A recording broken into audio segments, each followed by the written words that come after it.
अपन शाम को लेंगे। जय नमोस्तु। तम चनंदयानंद मोक्षे आनंद सहा परमितात पद विंद परो नमियो सिद्ध शुभा गुरु वेश गोपति गोपति ज्ञान शरिका तारण तरण समर्थ मुनि गुरु संसार निभा धम्मच्युतौ जिनवरि अर्थति अर्थ जो भय विनाश भव चूम मम ज्ञान पर देखो को धन को साची को बारंबार। श्री कमलवती श्री ग्रंथराज जी मंगलाचरण। तत्त्वं च परं तत्त्वं परिमप्पा परमिभाविदर्शि परं जिनं परिवेष्टि नमाम्यहं परं देविनेवर्षि। वही आचार्य प्रवर सतुवर संत तारण धर्मलाचार्य जी महाराज की जय। चलिए मंत्रोच्चारण एक साथ करेंगे अपन।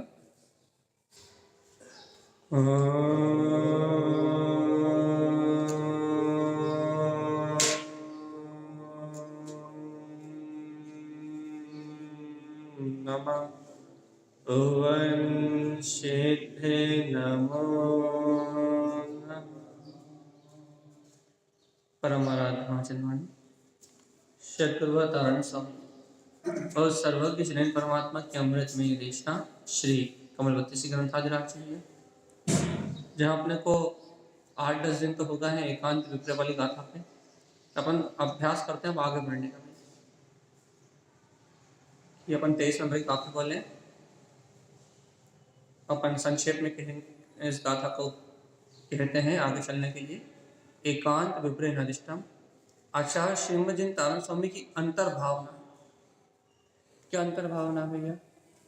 कि यह संसारी जीव एकांत और विपरीत पक्ष की ओर ना देखे। आचार्य श्रीमद जिन तारण स्वामी की अंतरंग भावना है, अंतर हृदय है, उनकी अंतर भावना कह रही है क्या? कि ये संसारी जीव एकांत और विपरीत पक्ष की ओर ना देखे। क्यों ना देखे भैया? क्योंकि जब तक एकांत और विपरीत मिथ्या जीव की नजरों में है तब तक मोक्ष मार्ग में चलना असंभव है। क्यों असंभव है? क्योंकि जब भी कोई वस्तु को एकांत से देखा जाता है या किसी वस्तु को विपरीत ग्रहण किया जाता है, यदि अपन ऐसा ही ग्रहण कर लें कि मोक्ष मार्ग में चलना बहुत कठिन है, मोक्ष मार्ग में तो बहुत दुख है, तो ये विपरीत दृष्टि हो जाएगी। और यदि अपन ने पहले ये धारणा बना ली कि मोक्ष मार्ग बहुत दुर्लभ है, बहुत दुर्गम है, बड़ी मुश्किल से चलते हैं, या फिर इस मोक्ष मार्ग में अनंत कष्ट है, यदि ऐसी ही मानता अपनी बन जाएगी तो अपन जीवन में कभी भी मोक्ष मार्ग में आगमन नहीं कर पाएंगे। इसलिए विपरीत और एकांत को छोड़ने से ही मोक्ष मार्ग बनता है। ये याद रखना, अपने हमेशा अपने जहन में बनाकर रखना कि यदि मोक्ष मार्ग कष्टकारी होता, ये ज्ञान मार्ग कष्टकारी होता, इस सुख का झरना यदि कष्टकारी होता तो तीर्थंकर या अनंत ज्ञानी इस मार्ग में आगे नहीं बढ़ते। ये मार्ग सुखकारी है, आनंदकारी है, इसलिए अनंत ज्ञानी पुरुष भव्य आत्माएं इस मार्ग में निर्दोष निष्कलंक निर्भयता से आगे बढ़ते गए भैया। और जो इस मार्ग में आगे बढ़ गए, आज भी तीर्थंकर है, आज वे साधु है, आज वे पंच परमेष्ठी हैं, जिनकी वंदना स्तुति अपन दिन रात करते हैं। तो एकांत विपरीत नदिष्टम, एकांत और विपरीत मिथ्यात्व को नहीं देखना भैया। तो फिर क्या देखना है गुरुदेव? मध्यस्थ भाव में रहना है। पहले तो समता भाव को लाना है। समता भाव मतलब साक्षी भाव, ज्ञाता भाव, ज्ञान मात्र आत्मा भैया। भैया इस भूमिका में साक्षी भाव कहाँ आता है? इस भूमिका में तो राग देश होता है। भगवान आत्मा आपकी भूमिका में राग देश हो सकता है, लेकिन आपकी आत्मा में वो साक्षी भाव है। अभ्यास करते हैं तो ज्ञाता भाव का चिंतन तो होता है, अभ्यास करते हैं तो सामायिक तो होती है, अभ्यास करते हैं तो साधना तो होती है भैया। जो अभ्यास करता है उससे तो होता है, और जो अभ्यास नहीं करता उससे नहीं होता। तो आचार्य समित करें मध्यस्थ, क्या करो? मध्यस्थ भाव में रहो। मध्यस्थ भाव में रहो, मध्यस्थ भाव में रहोगे तो विमल शुद्ध स्वभावम, तो अष्ट कर्म से रहित अपने शुद्ध स्वभाव का अनुभव होगा। हम ये बता सकते, कई बार बता चुके हैं, समता भाव के बिना शुद्धात्म अनुभूति आशा किसी को नहीं हुई, ना हुई है ना होगी। क्यों नहीं होगी भैया? क्योंकि जब भी जीव को शुद्धात्म अनुभूति होगी, जब भी जीव अपने शुद्ध स्वभाव का अवलोकन करेगा, अष्ट कर्म से रहित शक्ति को देखेगा, तो उसका राग द्वेष चित्त हटेगा, मध्यस्थ भाव साक्षी भाव में ही अपने विमल शुद्ध स्वभाव का अनुभव हो सकता है। उसके बिना आत्म अनुभव संभव नहीं है। तो अब क्या कहना भैया? शुद्ध स्वभाव मुक्तम, हे भव्य आत्मा, ऐसा ही शुद्ध स्वभाव आचार्य श्रीमद जिन तारण स्वामी ने कहा, यही शुद्ध स्वभाव अनंत जिनेन परमात्माओं ने कहा। और भव्य आत्मा, यदि तुम्हारा भी भाव है तो घर गृहस्थी पुत्र परिवार की भी कथाएं छोड़ के शुद्ध स्वभावम उत्तम क्या करो भैया? ऐसे ही शुद्ध स्वभाव को कहो जो सर्वज्ञ ने कहा है, जो वीतरागी भावलिंगी संतों ने कहा है। यदि वो ही तुम कहोगे तो कल्याण होगा भैया, उसी की चर्चा करोगे तो मुक्ति की प्राप्ति होगी। और आचार्य देव अंत में बिल्कुल सार कहते हैं। सार क्या है? ममल दृष्टि। सुनो भैया, इस पूरी चर्चा का सार, ये सारे आगम का सार, एक पूरी बातें सुनने का सार, जितने भी गहरे गहरे रहस्य जान रहे अपन भैया, चाहे अपन ममल पौड़ जी के वांचन से जान रहे हो, चाहे अपन कमल बत्तीस जी के वांचन से जान रहे हो, ये अध्यात्म के इतने गहरे गहरे जितने भी अपन रहस्य जान रहे हैं, इन सब का एक प्रयोजन है भैया। क्या? ममल दृष्टि।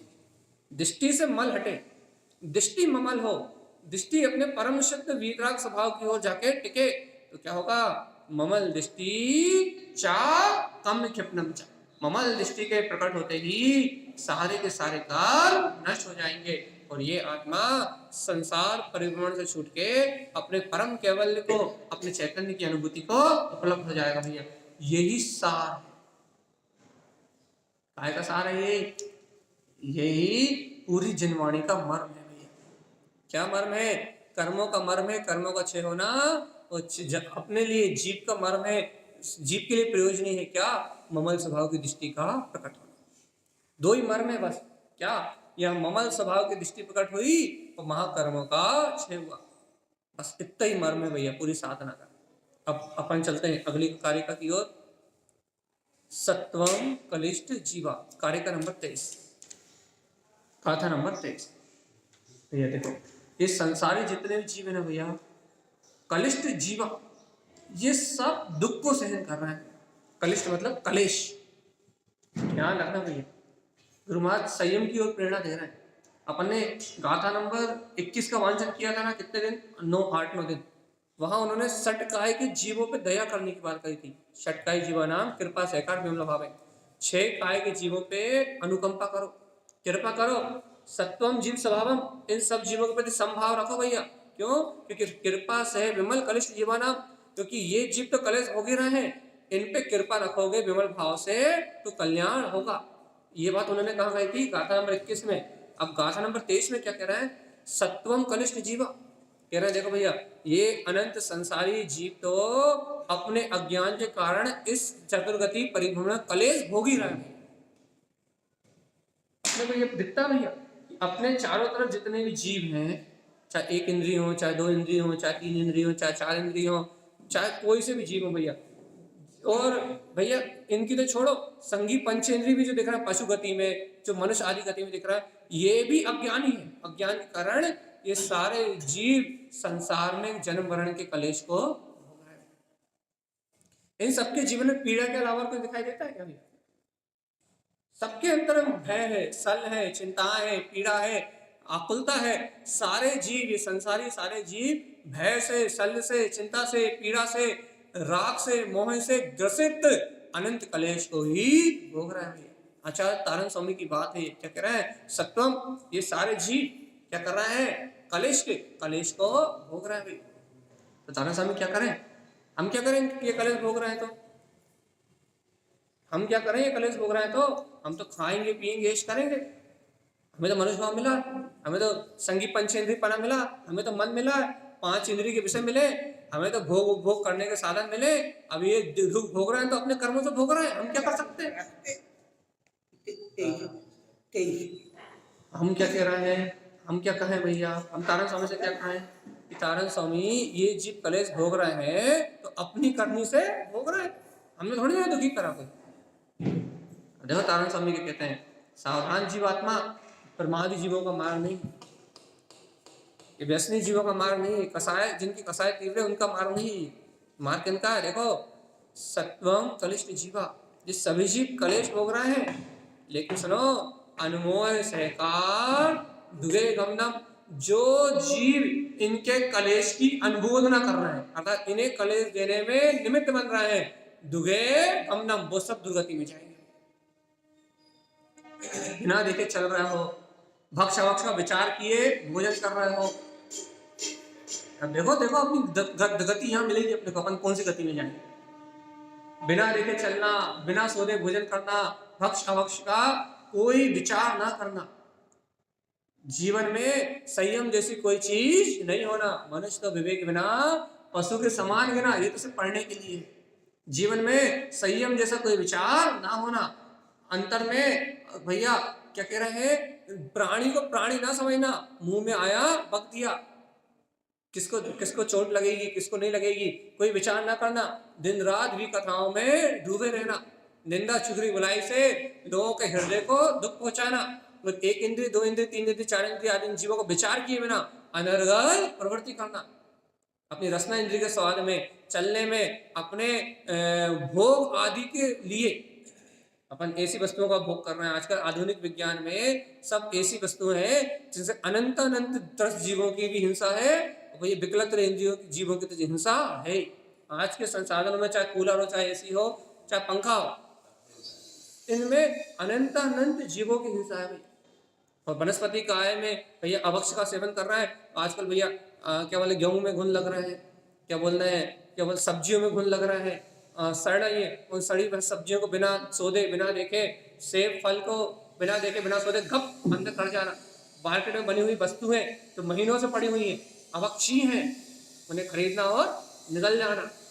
तारण स्वामी कह रहे हैं सुनो सत्वम कलिष्ठ जीवा, ये सारे जीव तो दुख भोग ही रहे हैं, इनके जीवन में सुख है ही नहीं। हम नहीं कह रहे कि तुम इन्हें सुखी कर सकते हो, लेकिन क्या कह रहे हैं, अनमोल सहकार दुखे गमनम, तुम इनके दुखों की अनुमोदना तो कर रहे हो कि तुमने कर्म करे तुम दुखी हो रहे हो, तो हम क्या करें, हम तो तुम्हें निगलेंगे, हम तो तुम्हें मारेंगे, हम तो तुम्हारी हिंसा करेंगे और आनंद पूर्वक हिंसा करेंगे, अब तुम्हारी हिंसा में सुख मान के हिंसा करेंगे। भैया क्या कह रहा है, हम तो तुम्हें मारेंगे, क्यों, क्योंकि तुम्हारे कर्म है, तुम अपने कर्म का दुख भोग रहे हो, हम तो तुम्हें निगलेंगे, हम तो तुम्हारी हिंसा करेंगे और आनंद पूर्वक अपने विषयों इंद्रिय विषयों के संरक्षण के लिए आनंद पूर्वक हिंसा नंदी रोध और ध्यान पूर्वक तुम्हारी हिंसा करेंगे। तो भैया क्या होगा, क्या होगा ऐसी अनुमोदना करने से, अनुमोद सहकार, इनके दुखों की अनुमोदना करोगे तो दुगे गमनम, तुम भी इन दुर्गतियों में चले जाओगे। अब बता भगवान क्या विचार है, क्या विचार है, हाँ सदगति में जाने कैसे बचोगे भगवान जी, ये मिलान तो करो यहाँ।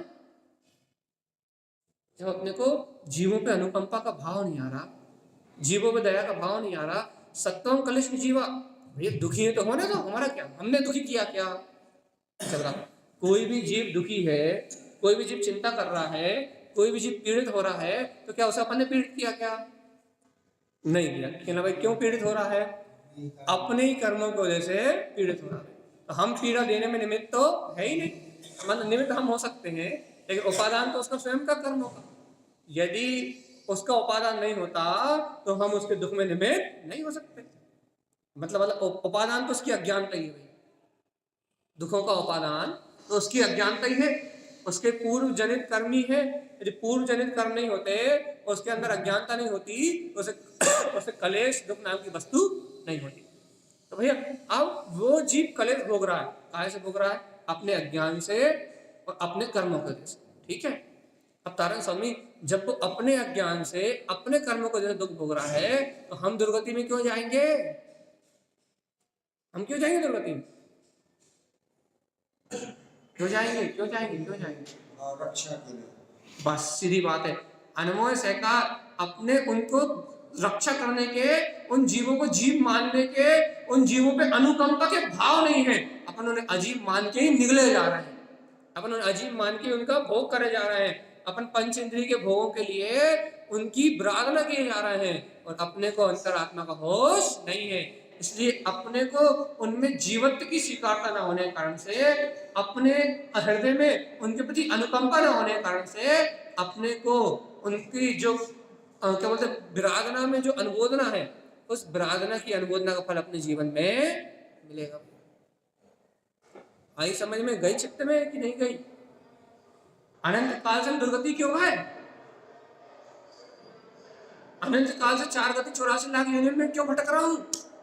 आज मेरे रोग हो रहा है, शोक हो रहा है, कोई मेरी निंदा कर रहा है, मेरी चुगली कर रहा है, आज मेरे को घर में आकुलता है, व्याकुलता है। भैया हमने तो जीवन में कुछ किया ही नहीं, हमने ऐसे कर्म करे ही नहीं। तो भगवान जी ये बताओ, कर्म तुमने नहीं करे तो कहां से आ रहे हैं?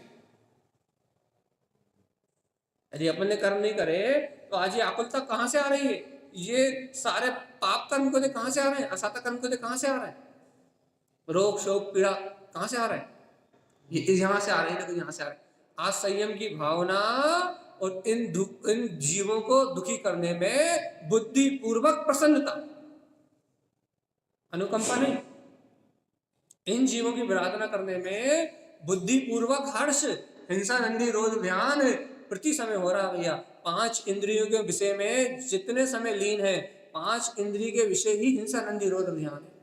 और कब तक हो रहा है भैया? जब तक इन इंद्रिय विषयों में, क्योंकि बिना जीव हिंसा के इंद्रिय सुख नहीं आ सकता।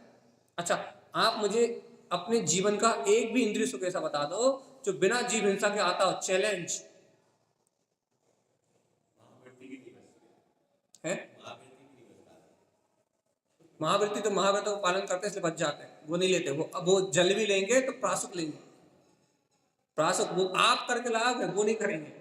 भाव हिंसा का दोष भी नहीं लगता।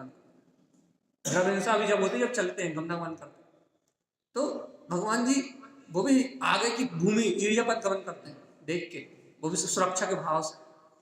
अहिंसा महाव्रत समिति के पालन करते हुए, पंच समिति के पालन करते हुए। महाव्रतियों की बात अलग है, अपन तो अपनी बात कर रहे हैं। आप तो एक भी आपका ऐसा इंद्रिय विषय बता, उनकी बात अलग है, कह रहे हैं ना, वो तो उनकी बात ही अलग है। अपनी बात बताओ कि हाँ, बुद्धि पूर्वक जान मूझ के रस लेके कर रहे हैं। एक भी ऐसा सुख बता दो तुम्हारा भौतिक जो बिना जीव हिंसा के हो, बता दोगे तो जो चाहोगे वो देख। वो ये क्या करें, सांस रोक के बैठ जाए क्या?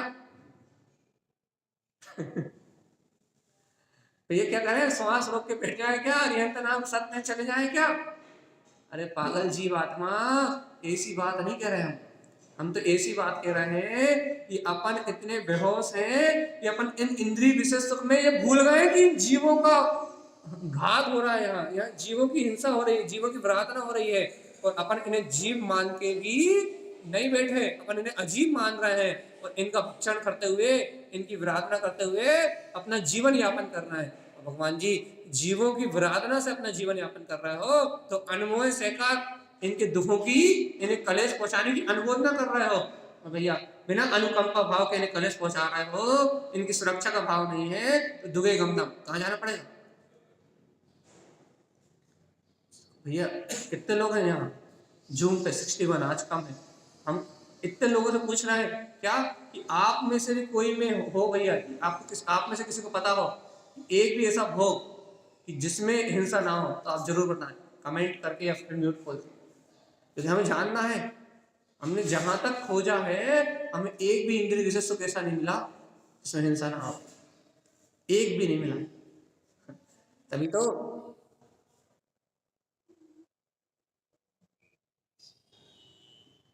और भगवान जी सोचो, जब 5 इंद्रियों के निमित्त से हिंसा होती ही है और अपन उस हिंसा में सुख मान रहे हैं, बताओ हिंसा नंदी रोध कितने समय तक हो रहा है?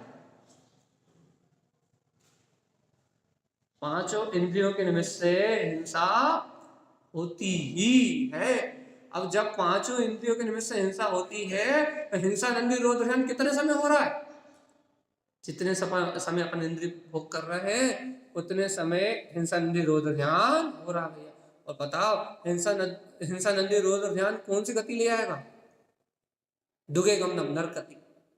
भगवान जी ऐसा जानने के बाद भी यदि अन्य जीवों पे क्रोध करें, अपन अन्य जीवों पे कसाय करें, अन्य जीवों को कलेश पहुंचाने की भावना करें, अन्य घर में रहने वाले जीवों को नरक जैसा वातावरण बना दे, दूसरों को पीड़ा देके दुख देके अपशब्द बोल के अपने को आनंद मिले, अपन संगी पंचेंद्र जीवों पे दया ना कर पाए तो भगवान जी इन जीवों पे दया कहां से कर पाओगे भगवान जी?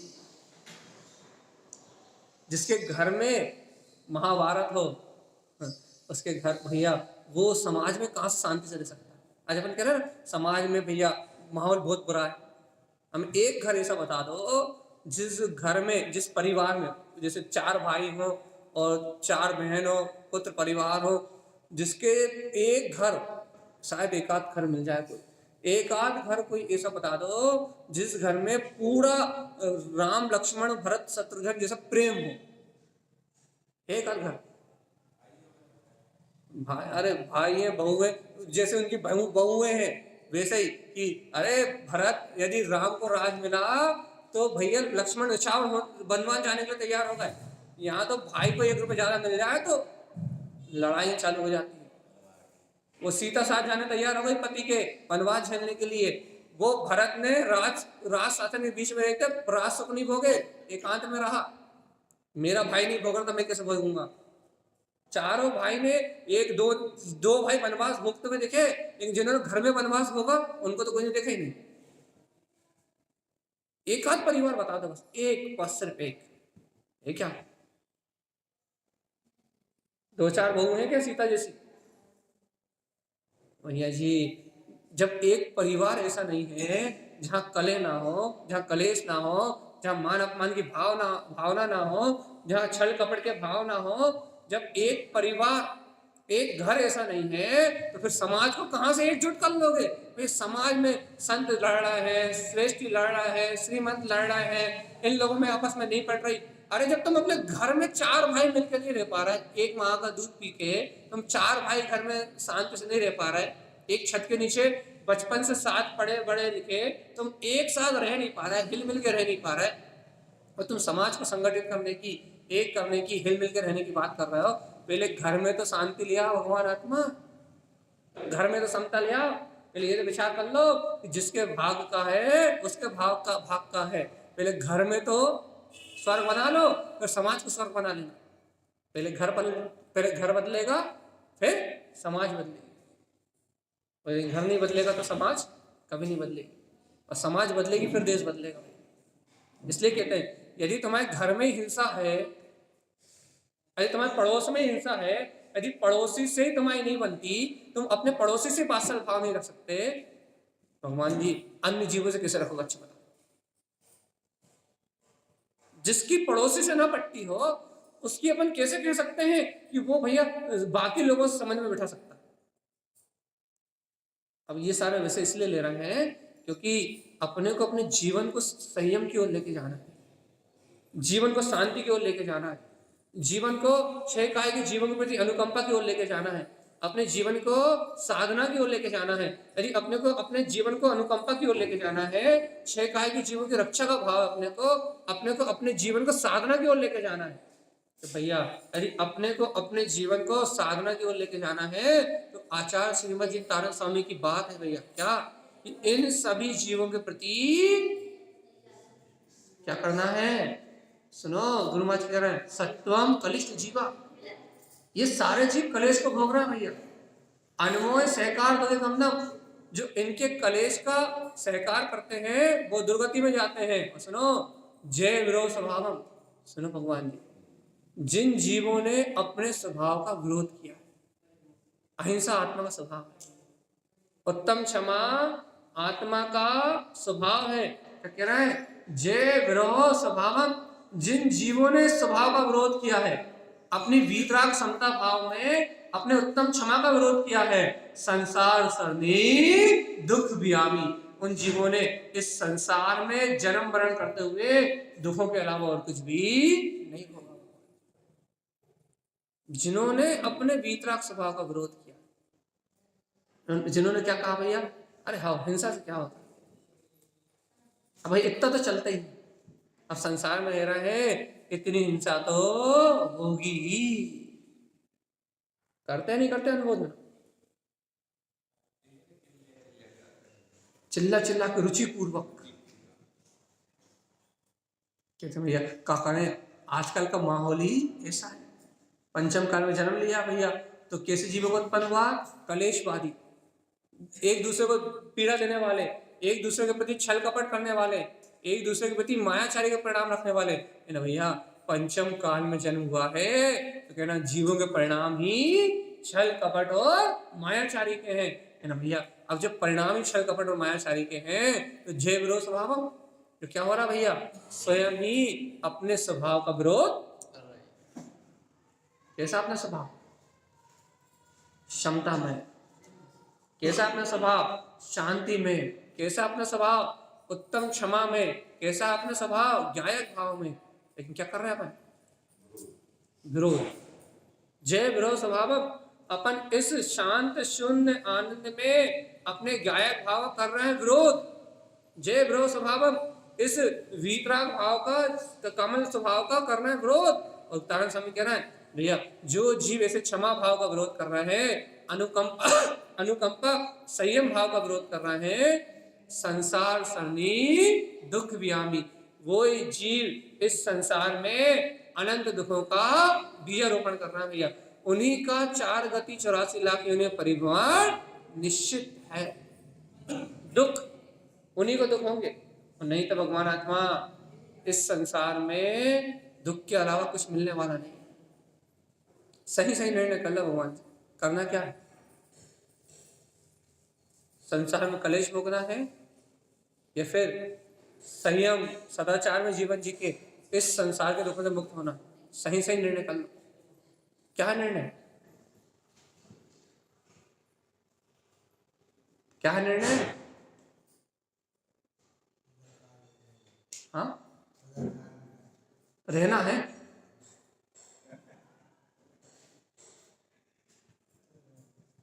आप आए नहीं, गर्भ 24 पूर्ण हो गई आज बुद्धि लक्ष्मी भी कीर्ति भी सब, हाँ सब चली गई आज, सारी देवी चली गई। चलिए बताओ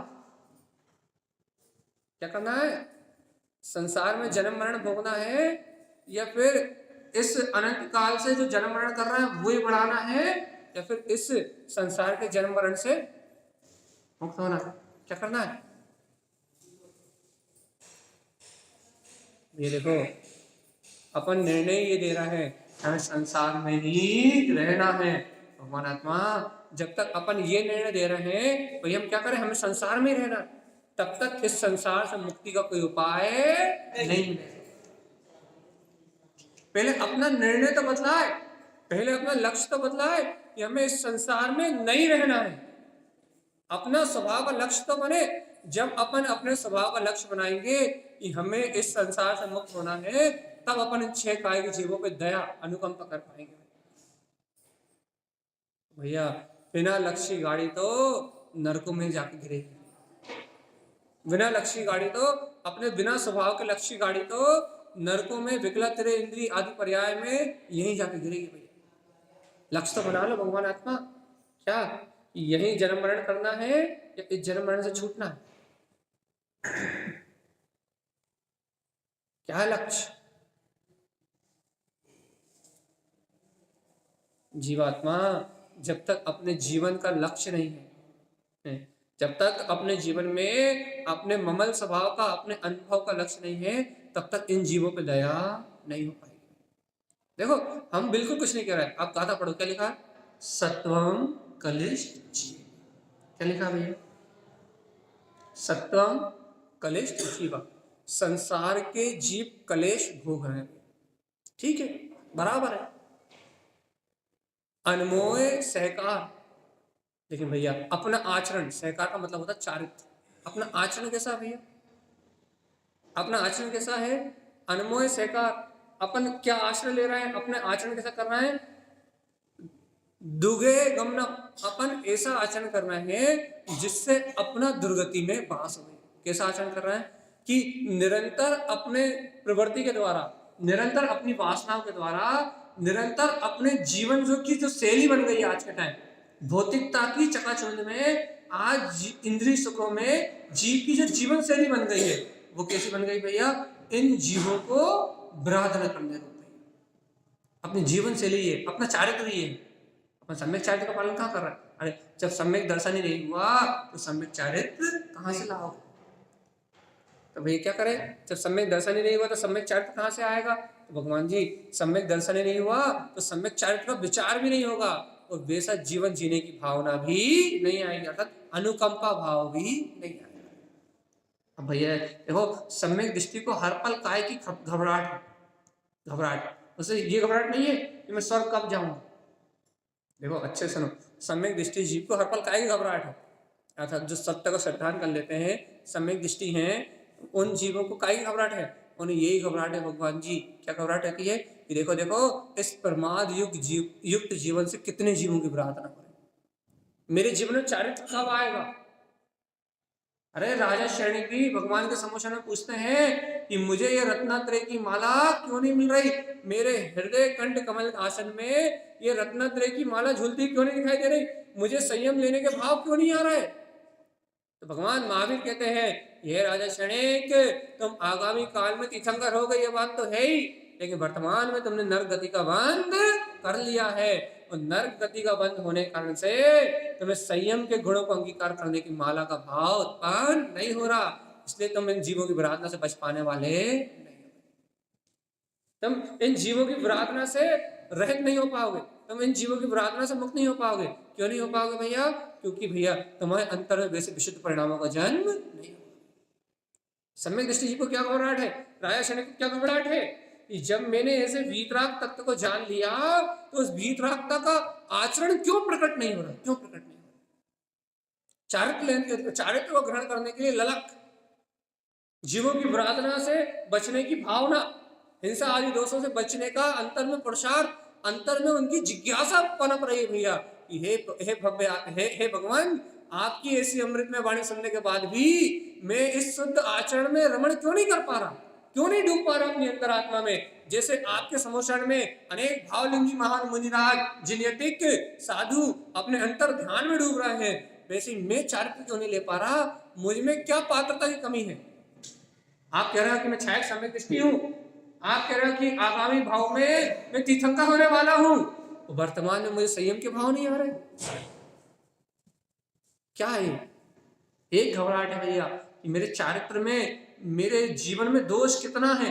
काय का दोष भैया? इन भोगों की आसक्ति के लिए मैं अन्य जीवों की विराधना क्यों कर रहा हूं। इतना सा परिणाम अंतर में क्या कर रहा है भैया? सावधान कर रहा है कि हे श्रेणिक, कब तक अपने भोगों की संतुष्टि के लिए इन जीवों को काल कबलित करते रहो। ये परिणाम आ रहा है, परिणाम अपने को आ रहा है क्या? ये देखो, ये भरत के जीवन से देखो, भरत चक्रवर्ती के जीवन में एक साथ 3 रत्न उत्पन्न हुए, पुत्र रत्न और युद्धशाला में चक्ररत्न और आदिनाथ भगवान का केवल कल्याण, 3 रत्न उत्पन्न हुए एक साथ। तो अब भैया पहले भरत क्या कहते हैं बताओ? अरे अभागे भरत, देखो पुत्र रत्न की प्राप्ति का कोई बहुमान नहीं है ना, वो तो हो ही रहा है करोड़ों में, पुत्र की कोई युद्धशाला में जो चक्ररत्न प्रकट हुआ उसका भी कोई बहुमान नहीं। क्या कहते हैं? अभागे भरत, देखो मां भगवान को केवल ज्ञान हुआ है, ना तू चारित्र धारण कर पाएगा, ना तू उनकी वाणी सुनने जा पाएगा, तू चक्ररत्न को लेकर युद्ध करने जाएगा। जबकि चक्ररत्न से एक भी जीव की हिंसा नहीं होती, वो उस चक्ररत्न को देखते ही सारे राजा नतमस्तक हो जाते हैं, एक बूंद भी रक्त नहीं गिरता, लेकिन वो 6 खंड का राजा हो जाता है। लेकिन सोचो तो भगवान आत्मा 6 खंड जीतने के बाद रत्न की प्राप्ति होती के पहले? हाँ, पहले चक्रवर्ती सम्राट चक्ररत्न होने के बाद ही बनेगा। युद्धशाला में जब चक्ररत्न प्रकट हो जाएगा, वो चक्ररत्न आगे आगे चलता है और चक्रवर्ती पीछे पीछे चलता है। उस चक्ररत्न को देख के सारे राजा अपनी कन्याओं को, उसकी 96,000 रानी कैसे होती है, जहां जहां जिस जिस रास्ते जाता है वहां वहां के राजा अपनी रानियों को, अपनी राजकुमारियों को, रानियों को नहीं सॉरी, याद हो, अपनी जो जो क्या कहते हैं, बेटियां नहीं, राजकुमारियों को, अपनी अपनी राजकुमारियों को भेंट स्वरूप धन दौलत और अपनी अपनी राजकुमारियों को उस चक्रवर्ती को भेंट करते जाते हैं। इसलिए उसकी 96,000 रानियां, 6 खंड का राजा, 96,000 रानियां होती हैं। तो जैसे जैसे वो जीतता जाता है वैसे वैसे उसकी संपदा बढ़ती जाती है। तो एक बूंद भी रक्त नहीं गिरता, वो 6 खंड का राजा हो जाता है। पुण्य है, पुण्य पुण्य पुण्य, सम्यक दृष्टि का पुण्य, सम्यक दृष्टि का पुण्य है, बिना एक बूंद रक्त गिराए। लेकिन उस भरत चक्रवर्ती को भी क्या भाव है, अरे मैं भगवान के समोषण में जाके संयम नहीं ले पाऊंगा, चारित्र नहीं ग्रहण कर पाऊंगा, छाया सम्यक दृष्टि है, लेकिन भगवान जी इस संसार की इंद्रिय विषयों की प्रवृत्ति में मेरा जीवन निकल जाएगा। अपने जीवन में भाव, अनर्गल प्रवृत्ति करते हुए, अज्ञान में प्रवृत्ति करते हुए, भोगों में प्रवृत्ति करते हुए अपने जीवन में ही भाव। भगवान आत्मा हम कैसे अनाचार कर रहे हैं, क्रोध मान माया लोभ विषय वासनाएं भौतिक सुख, चक्रवर्ती के पास कितना सुख, उसको कितनी विरक्ति, और अपने पास इतना सा भी नहीं, और अपन उस भोगों को ग्रहण करने के लिए पागल हुए जा रहे हैं। पंच इंद्रिय की भोगों की लालसा में दिन रात ऐसे पागल है, ऐसे पागल है, ये बुद्धि उन विषय वासनाओं के लिए ऐसी पागल है कि अंतर आत्मन शुद्ध बुद्धि भी नहीं आती, अपने गायक स्वभाव की शुद्ध बुद्धि भी नहीं आती, दिन रात अनाधन विषयों में प्रवृत्ति, दिन रात अनाधन प्रवृत्ति, न हिंसा का ख्याल, न अहिंसा का ख्याल भैया, न जीवों का ख्याल, न अनुकंपा का ख्याल, न अपने परिणामों का ख्याल, हमें परिणाम कितने बिगाड़ना है। और इन अशुद्ध परिणामों से, इन विपरीत परिणामों से यदि हमने इन 6 काय के जीवों की प्रार्थना करी तो कुछ नहीं होगा। क्या होगा, हम दुर्गति में जाएंगे। और संसार सरणी दुख बियामी, इस संसार की शरण में दुख का यदि कोई कारण है तो हिंसा, हिंसा के अलावा यदि एक कारण ढूंढा जाए, हिंसा के अलावा बाहर में, हिंसा के अलावा इस अज्ञान दुख का और कोई कारण, अंतर में अज्ञान, बाहर में हिंसा, और अंतर में भाव हिंसा अज्ञान से जो होती है, यही दुख का कारण है भैया। जितनी अधिक हिंसा उतना अधिक दुख। मैंने कई बार कहा आपसे, ये प्रकृति अर्थात ये पूरा वातावरण अहिंसा में है, ये प्रकृति अहिंसा को मानती है। ये हिंदू सनातन धर्म की बात है भैया, जो जितना ज्यादा अहिंसा में आचरण करता है ये प्रकृति उसे उतना ऊपर उठा देती है, ये प्रकृति अपने आप अहिंसा को ऊपर उठाती है, और जो जितना ज्यादा हिंसा करता है ये प्रकृति अपने आप उसका पतन करती है, नीचे की ओर ढकेलती है। ये वातावरण, ये क्या कहें, धर्म है, वस्तु का स्वभाव है। लेकिन भगवान आत्मा अपने को ये स्वभाव स्वीकार होता है, नहीं, हाँ नहीं, हाँ हाँ या नहीं, कि भैया बस यही तो संशय है कि हम यही तो शंका है कि हम इस सत्य को जानते हैं, मानते हैं या नहीं मानते, कि ना यही तो द्वंद है हमारे अंदर। हम कह तो रहे हैं कि भगवान की वाणी सुन के कि हाँ ये 6 काय के जीव हैं, इन पे दया करनी चाहिए, इन पे करुणा करनी चाहिए, हम कह तो रहे हैं, लेकिन हम ये खुद नहीं जान पा रहे कि हम इन पे करुणा आ क्यों नहीं रही। अभी सुनते हैं तब तो लगता है सही बात है, हम कितनी प्रार्थना कर रहे हैं, बैठते समय नहीं देख रहा है चढ़ाई के नीचे क्या है, उठते समय नहीं देख रहा है, चलते समय नहीं देख रहा है, हमें लग तो रहा है कि हम कितनी प्रार्थना कर रहे हैं, लेकिन भैया क्या करें, आलस इतना है, प्रमाद इतना है कि उस क्रिया को करने का भाव ही नहीं आता। ये भावना ही नहीं होती कि हम चलते देख के चल लें, ये भावना ही नहीं आती। देख लो भगवान आत्मा, हम गाथा बोल रहे हैं, गाथे से मिला लो, सत्वम कलेश जीवा, ये सभी जीव कलेश को भोग रहे हैं, यदि तुम्हें इनकी सुरक्षा करने की भावना नहीं आ रही तो अनमोय सहकार, तुम्हें इनकी हिंसा में सहकारी बन रहा है। यदि तुम्हें इनकी रक्षा की भावना नहीं आ रही, ये तो मर ही रहे हैं, अपनी आयु कर्म की वजह से जी रहा है, मर रहा है, लेकिन तुम्हें इनके ऊपर अनुकंपा की भावना नहीं आ रही तो अनमोय तुम इनकी हिंसा की अनुमोदना में सहकारी बन रहे हो भैया। और यदि इनकी हिंसा में सहकारी बन रहे हो तो दुगे गमनम, कहां जाओगे, दुर्गति। चले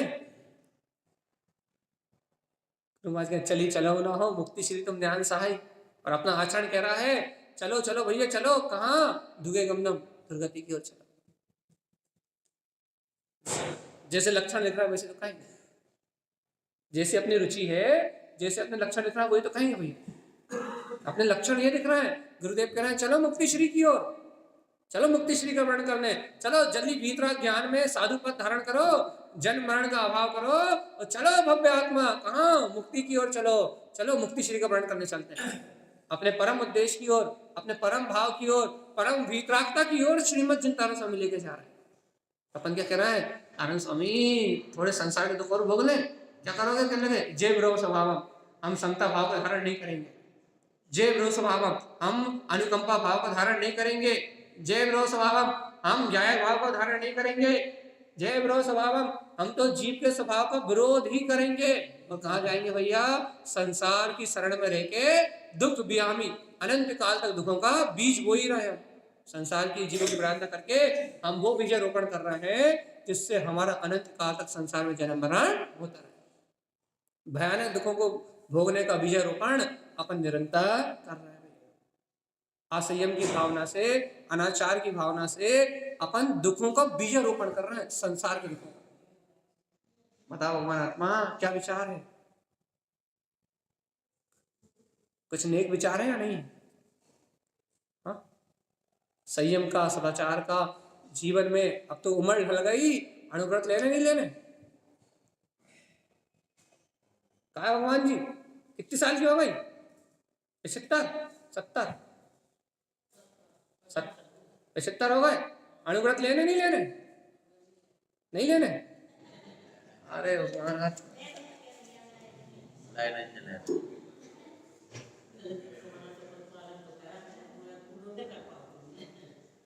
तो हम जी कह रहे हैं अपनी पूरी पूरी उम्र खत्म हो गई, अनुव्रत लेने का भाव आए क्या?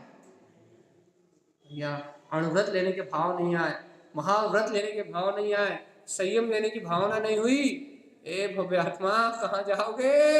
संयम के बिना मरोगे तो नर्क निश्चित जाना पड़ेगा। न सम्यक न संयम, संयम और सम्यक से रहे जीव की गति नर की है। या तो सम्यक दर्शन ही होता या संयम ही होता, दो में से एक चीज तो होती शुद्ध भाव से। सम्यक के बिना संयम होता भी नहीं वैसे। हाँ, लेकिन संयम सम्यक की भावना सही संयम की हो जाता तो भी नर्क जाने से बच जाते। लेकिन भगवान जी ना भी संयम की भावना है और सम्यक दर्शन की तो चर्चा अच्छी नहीं लगती, आत्मा की बात तो अच्छी नहीं लगती। कहाँ जाओगे? ये तो नरक, ये तो या दुखों से सबको डर लगता है, दुखी होने से सब डरते हैं, लेकिन काम वो ही करते हैं जिनसे दुख की उत्पत्ति हुई। दुखी होने से सब डरते हैं, कलेश से सबको भय लगता है, दुखों से सबको भय लगता है, दुखों के नाम पे सब घबराते हैं। जरा सा भी यदि शरीर में हाथ भी दुखने लगे तो ऐसा लगता है भगवान जी पीड़ा कहाँ से आ गई। उंगली का दर्द सहन नहीं होता, सर का दर्द सहन नहीं होता, मन में यदि कोई दो शब्द बोल दे तो मन का दर्द सहन नहीं होता। बाहर का तो छोड़ो, भाई शरीर में भाई ममत है, अरे कोई दो शब्द बोल दे तो कोई दो उल्टे शब्द बोल दे तो मन की पीड़ा बर्दाश्त नहीं होती, मान का दुख लगता है भैया, हमारा मान भंग कर दिया गया। भगवान चक्रवर्ती हो जाते तुम्हारा मान कोई भंग नहीं कर पाता, और तीर्थंकरों का मान तो कोई भंग होते ही नहीं। तीर्थ में आचरण कर लेते, तुम्हारा अपमान कौन करता? बताओ, सर्वज्ञ का अपमान कर सकता है कोई? चक्रवर्ती को अपराजित कर सकता है कोई? तुम्हारा कितना उत्कृष्ट होता, तुमने सम्यक दर्शन को अंगीकार किया होता कि तुम्हारा कोई मान भंग ना कर पाए। लेकिन पाप के अलावा कुछ किया है क्या? जीवों की हिंसा के अलावा, पर जीवों को कलेश देने के अलावा, छल कपट मायाचारी के संस्कारों के अलावा कुछ किया है क्या? क्या भाई जीवन भर छल कपट मायाचारी के अलावा कुछ किया ही नहीं है। अब भैया जब जीवन भर छल कपट मायाचारी के अलावा कुछ नहीं किया तो मुक्ति कौन ले जाएगा? गुरु महाराज कहना कहां से ले जाएंगे? कहना सर्वांग सिद्धि से आएंगे और हमें गोदी में उठा के, वाह अरे भैया वाह। गुरु महाराज की बात अच्छी लग नहीं रही। गुरु महाराज जो कह रहे हैं वो परिणाम अंतर में बन नहीं रहा है, क्षय काय के जीवों के प्रति अनुकंपा की भावना आ नहीं रही, और मोक्ष ले जाने के लिए कौन आएगा? गुरु महाराज। इतना प्रमादी जीव है, इतना सौक्षण्य जीव है भैया, इतना ही मायाचारी भरी है जीव के मन में इतनी छल कपट और मायाचारी है कि मोक्ष जाने की बात कहो तो हमारे तारण स्वामी ले जा लेंगे, और पुरुषार्थ करने की बात कहो तो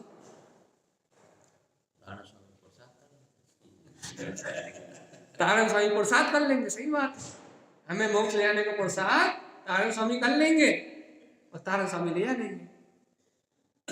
भगवान जी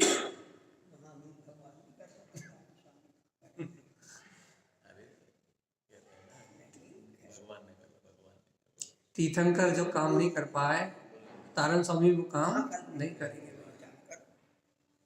इसलिए ये हंसी मजाक का विषय तो हमने इसलिए ले लिया कि आपको थोड़ा मनोरंजन हो जाए, क्योंकि मन के रंजन के बिना आपका मन नहीं लगता यहाँ।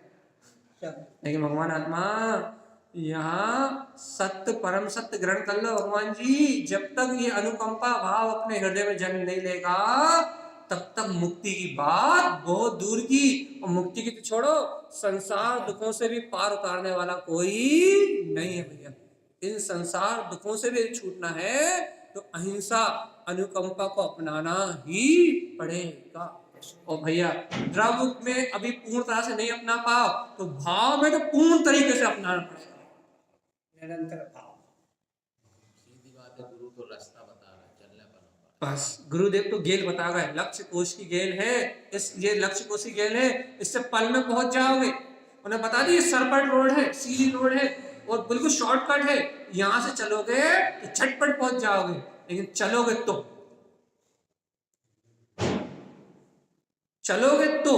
नहीं चलोगे तो कभी पहुंचने वाले। ये छोटी छोटी सी बातें भैया, ये छोटी छोटी सी बातें जब अपने हृदय में आती हैं तो अपने को सब जगह जीव दिखते हैं, और जब अपने को चारों तरफ जीव दिखते हैं तो उनके प्रति अनुकंपा भी आती है। हमने पहले भी जब हमने गाथा नंबर 21 का वांचन किया था भोपाल में, तो हमने आपको जब भी कहा था भैया कि अपन गाय बछड़े को मरते हुए देखते हैं ना तो दया आती है। कुत्ते को भी यदि खुजा खुजा कर मार रहा होता ना, अपने लग भगवान कितने दुख है, आता नहीं आता दुख की भावना। लेकिन भगवान आत्मा कभी ये भावना आती है कि ये दुख मुझे भोगने पड़ेंगे भगवान जी, इन दुखों को मैंने अनंत बार भोगा है, और यदि इसी तरह प्रमाद में मेरा जीवन निकला तो ये अनंत दुख मेरे हैं मेरे। इसलिए जीवात्मा यदि ये बात आपके मन को धक्का दे रही हो, भाई मन को आज तक अपन धक्का नहीं दे पाए, अर्थात अपन इस मन की भौतिक चाहना में डूबे रहे, कभी अपन ने इसकी इच्छाओं को निरोध नहीं किया, कभी इस मन को धक्का नहीं दिया। यदि ये बात आपके मन को धक्का दे रही हो, अर्थात आपके मन को पलट रही हो, भगवान जी आज स्वीकार कर लो कि संयम और सदाचार के बिना सुख कभी भी नहीं। जीवन में ये बात अंगीकार कर लो भैया। ये मनुष्य भाव बिना संयम और बिना सदाचार के बीत गया तो सुख नाम का लेश भी नहीं मिलेगा, लेश भी, अंश भी नहीं मिलेगा। अंश भी वो है ना अच्छे डाला में 11 अंग और 9 पूर्व का पाठ, सुख लेश ना पाया। याद नहीं आ रही, अच्छी याद तो है लेकिन अभी याद नहीं आ रही। मन में जीवनंते सुख चाहे तो भाई बनते ताते सुख की दुख कहीं उसी का राधा। ये बात तो है, वो है ना सम्यक ज्ञान बिना लेश सुख न पाया, 9वें ग्रह तक गया साधु।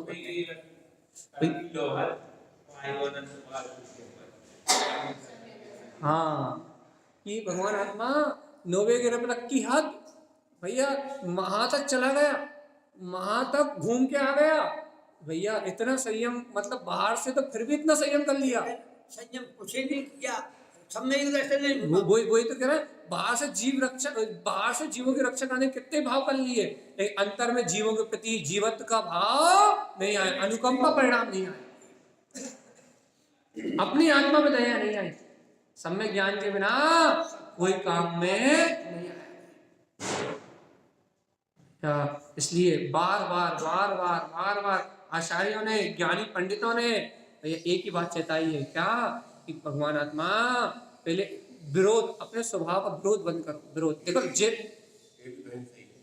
हाँ, आत्महिंसा, स्वयं की हिंसा, जय विरोध स्वभाव, अपने स्वभाव का विरोध बंद करो। पहले मैं ज्ञायक समता भाव में हूँ, मैं करुणा भाव में आत्मा हूँ, मैं ज्ञान भाव में आत्मा हूँ। पहले तुम अपनी ज्ञान में, क्षमा भाव में, उत्तम क्षमा आत्मा गुण है, पहले तुम अपने स्वभाव का विरोध करना बंद करो। तो सम्यक का मार्ग, संयम का मार्ग आगे बढ़ेगा। और यदि भैया अपन अपने स्वभाव का विरोध बंद नहीं करेंगे, अपनी चैतन्यता, अपनी गायक आत्मा का विरोध बंद नहीं करेंगे, जब तक अपने को अपने में जीवत्व स्वीकार नहीं होगा, जब तक अपने को अपनी चेतना का बोध नहीं होगा, जब तक मुक्ति नहीं होगी। पहले अपना विरोध तो टालो भैया, पहले अपने आप को तो चेतना मानो, और जब स्वयं में चेतोगे, चेतयंती सदा बले, ये बुद्धिमान, जब अपने को चेतन मानोगे तो जहां जहां चेतन दिखाई देगा, आत्मज्ञान की जीव समास आदि इसलिए पढ़ते हैं अपन, जीव समास आदि पढ़ने से अपने को कहां कहां जीव है, कैसे कैसे जीव है, इन सबका बोध होता है। और भैया इन जीवों पे अनुकंपा की बात आती, दया की बात आती, पर्याप्त का अपर्याप्त का लब्धि पर्याप्त, अरे 19 लाख 199.5 इतने कोड़ा कोड़ी, इतनी कुल कोटियां हैं जीवों की, इतनी जगह हैं जीव, इतने लाख 84 लाख योनियां, और इनके जाति भेद करें तो कितने 199.5 इतनी कोटियां हैं जीव की भैया, कुल कोड़ी। भगवान जी इतनी जगह जीव है, चारों तरफ ठसाठस भरे, लेकिन कभी इन पे अनुकंपा अनुकंपा अनुकंपा दया नहीं आई ना। भगवान आत्मा जब तक इन पे दया नहीं आई तब तक मुक्ति का मार्ग बनने वाला नहीं, चाहे कुछ भी कर लो आप।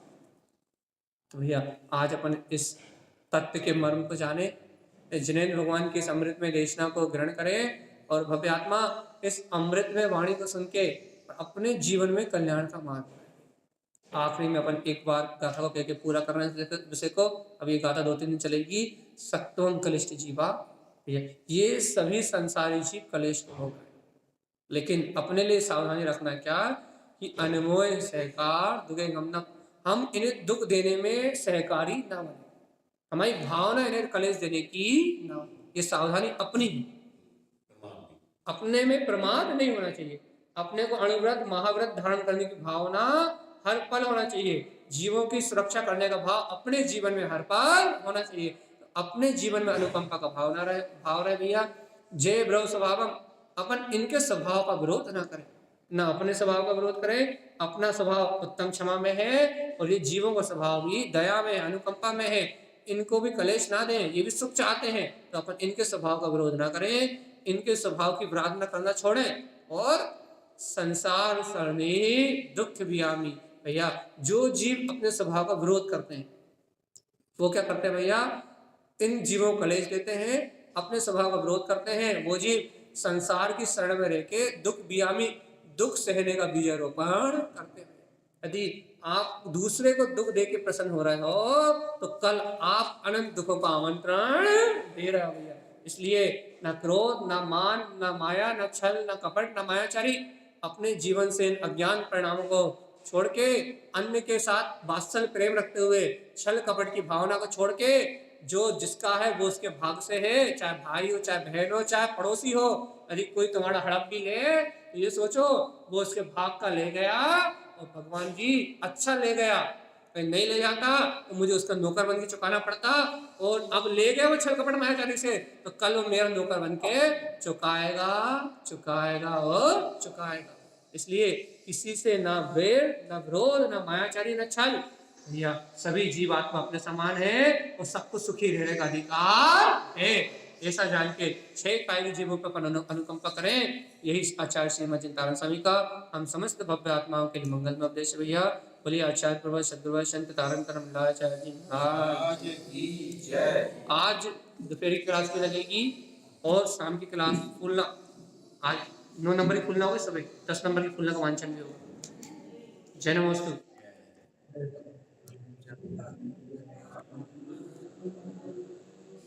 हाँ तो जो